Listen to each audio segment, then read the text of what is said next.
Joan Murray, born in 1952, embarked on a career as a bank executive while residing in Charlotte, North Carolina. She worked for the Bank of America Corporation, dedicating her weekdays to her banking career. However, her weekends were a different story. They were reserved for skydiving, a hobby she was quite passionate about. By the time of her notorious accident on January 25, 1999, Joan had accumulated a moderate amount of skydiving experience with 35 dives under her belt, some of which were solo dives under her belts. Her skydiving endeavors were primarily recreational, carried out alongside her demanding job at Bank of America.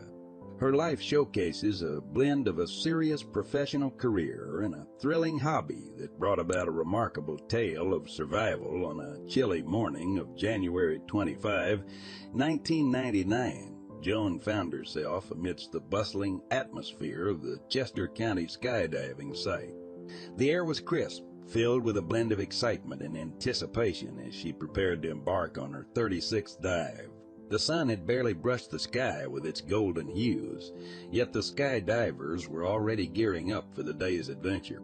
Joan, with her characteristic grin, was going through her routine checks. The parachute, harness, and the altimeter received her meticulous attention. Everything seemed perfect, just as she liked it. She zipped up her skydiving suit, the familiar fabric hugging her frame, instilling a sense of readiness and eagerness to kiss the sky once more. As she waited for her turn, she watched others leap from the aircraft, their figures morphing into mere specks against the vast azure before being cradled by their blossoming chutes. The sight always stirred a blend of thrill and tranquility within her soul. However, today was different. An inexplicable flutter in her gut hinted at the extraordinary that was yet to unfold. Finally, it was her turn. The aircraft hummed as it ascended, piercing through the cool morning breeze. The chatter among the divers gradually subdued as the altitude increased, each of them now enveloped in their thoughts, the silence only interrupted by the occasional crackle of the radio. With every 1,000 feet, the view outside became more surreal, the world below morphing into a beautiful mosaic of earthy tones. At 14,500 feet, the door slid open, revealing the boundless sky. The rush of wind engulfed the cabin, the reality of the dive sending a tingling sensation down Joan's spine. She positioned herself at the doorway, the vast open sky beckoning. Her heart resonated with the rhythm of adventure as she took a deep breath. A soft prayer escaped her lips before she took the plunge into the unknown. Little did she know fate had sketched a different trajectory for her that day. The parachute that was supposed to be her lifeline betrayed her trust, refusing to deploy. As she frantically wrestled with the cords, the ground menacingly raced up to meet her. The reality of peril struck hard, yet amidst the chaos, a strange serenity enveloped Joan. Each attempt to deploy the parachute seemed to slow down time, the gravity of the situation sinking in with every futile tug at the cords. Yet her resolve didn't waver, her spirit didn't falter. Joan was in a dance with fate, a dance that was as beautiful as it was terrifying. As Joan free fell, the exhilarating rush of adrenaline was like a familiar companion amidst the raging winds. Her heart pounded against her chest, its rhythm in sync with the rush of air that enveloped her. The world around her was a blur of colors as the ground below seemed to race up to meet her. The sensation of falling, which once evoked nothing but thrill, now carried a tinge of dread. It was the parachute. It had failed to deploy.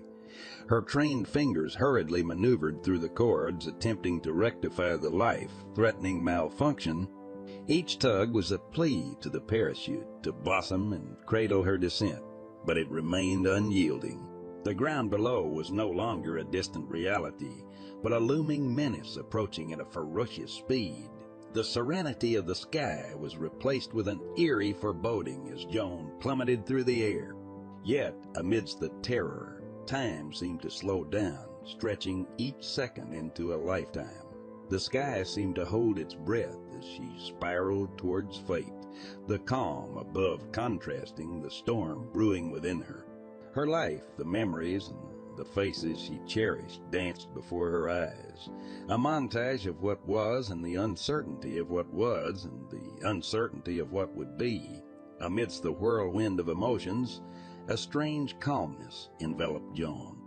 It was the acceptance of the perilous ballet she found herself in, a dance with death amidst the heavens. The clarity amidst chaos, the serenity amidst terror was a testament to the undying spirit of the adventurer. Every skydiver knows the risks. Every jump carries the shadow of peril, yet the allure of the skies is irresistible. It was this unyielding spirit that now brought a calm acceptance. Each rotation she made as she descended was like a pirouette, a dance move in the grand performance that her life had been. As the earth neared, a newfound resolve armored Joan. She braced for impact, her body tensing, her mind sending a silent prayer into the cosmos. The seconds before the collision stretched infinitely, her breath held in anticipation. The sky seemed to whisper a solemn ode to the daring spirit plummeting through its expanse. And then the inevitable occurred. The collision was a brutal rendezvous between the adventurer and the harsh reality of gravity. Yet even in that moment of cruel truth, Joan's courage and the spirit of adventure echoed through the silence that followed, leaving an indelible mark on the face of adversity. The inevitability of gravity showed no mercy. Joan crashed into an unassuming mound of fire ants, the soft thud resonating through the barren landscape. As if nature had its peculiar way of intervening, the mound cushioned her fall, albeit at a painful price.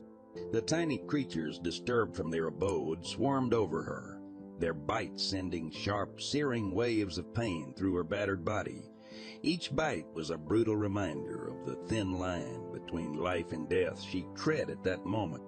The excruciating pain was a cruel yet effective tether to consciousness, keeping the dark veil of oblivion at bay.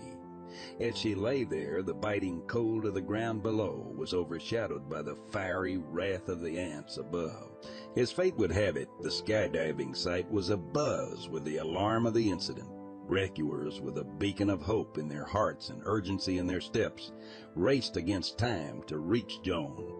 Every tick of the clock was a reminder of the precarious thread by which her life hung. As they neared the scene, the disarray of the mound mirrored the grim situation.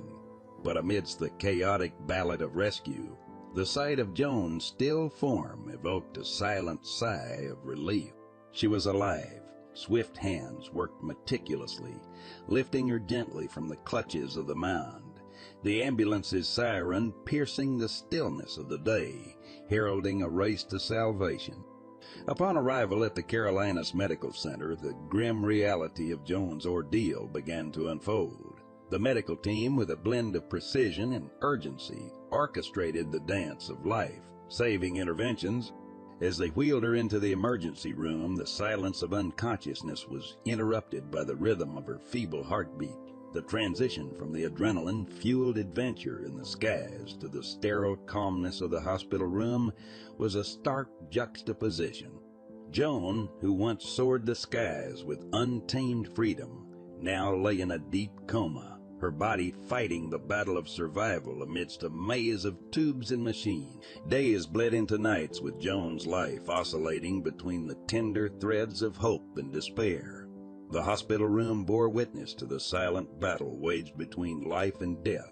The beeping monitors played the somber symphony of life's fragility, each beep a reminder of the uncertain journey ahead. Yet amidst the quiet storm, her resilient spirit seemed to whisper through the sterile corridors, her unwavering will resonating with every flutter of hope that carried her through the veil of coma towards the path of recovery. Joan's story was not just a tale of survival against all odds. It was a testimony to the indomitable human spirit, a narrative that resonated beyond the walls of the medical center into the hearts of those who beheld her saga. Days turned into nights, and after 2 long weeks in a coma, Joan emerged from the abyss. The road to recovery was laden with challenges: 20 reconstructive surgeries, 17 blood transfusions, and endless physical therapy sessions lay ahead. Yet Joan's indomitable spirit shone through. The ordeal hadn't dampened her zest for life. It had only fanned the flames. After a grueling recovery period, Joan returned to her job at Bank of America, refusing to bow down to disability. And in 2001, with scars as testimony to her ordeal and resilience, Joan soared the skies once more on her 37th skydive, embracing the clouds that once witnessed her fall from grace.